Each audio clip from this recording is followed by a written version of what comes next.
This video from April, some of the most unforgettable images from the U.S. city of Baltimore. The CVS pharmacy was set on fire amid rioting. People were angry over the death of Freddie Gray, who died in police custody. Police have arrested the man they say is responsible for starting the fire. If convicted, he faces up to 20 years in prison. Most of the protests that night following the death of Freddie Gray were peaceful. That's partly because the prosecutor in Baltimore quickly filed charges against all 6 officers involved. They've all pled not guilty. But in the U.S. city of Ferguson in Missouri, the death of Michael Brown sparked days of riots, looting, and vandalism.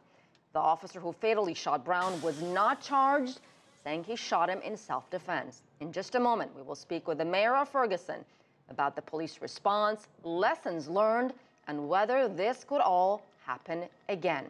But first, little is known about how many citizens die at the hands of officers every year. Most of those shootings are ruled justified and no charges are filed. Still, as Roee Ruttenberg reports, the lack of transparency is raising some serious questions. It's been more than a decade and a half since Marion Gray Hopkins lost her 19-year-old son, Gary. Though reportedly unarmed, police shot and killed Gary outside a party near the family's home in the U.S. state of Maryland. The officer who fired the gun was acquitted on all charges. I was hurt, but as I went through the process, I saw the writing on the wall. I mean, I knew at that time that we were not going to get the conviction that I hoped for. Gray Hopkins is not alone, but to what extent is unclear. Official figures are hard to come by. They said every 48 hours, an unarmed black man is killed by the police. If they feel they are doing what they need to do, why not report it? What's there to hide? Gray Hopkins is now an activist fighting for, quote, police accountability. She regularly speaks out at events like this one. Turnout has gone up since the April death in police custody of 25-year-old Freddie Gray and the protests in nearby Baltimore that followed.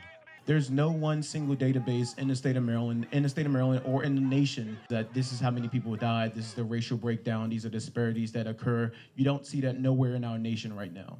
He and groups like the American Civil Liberties Union are trying to change that. So long as there is no reporting, we are just we're just forced to trust that law enforcement is doing their job to the best of their ability, and there's no way to have an aggregate picture of how things are happening.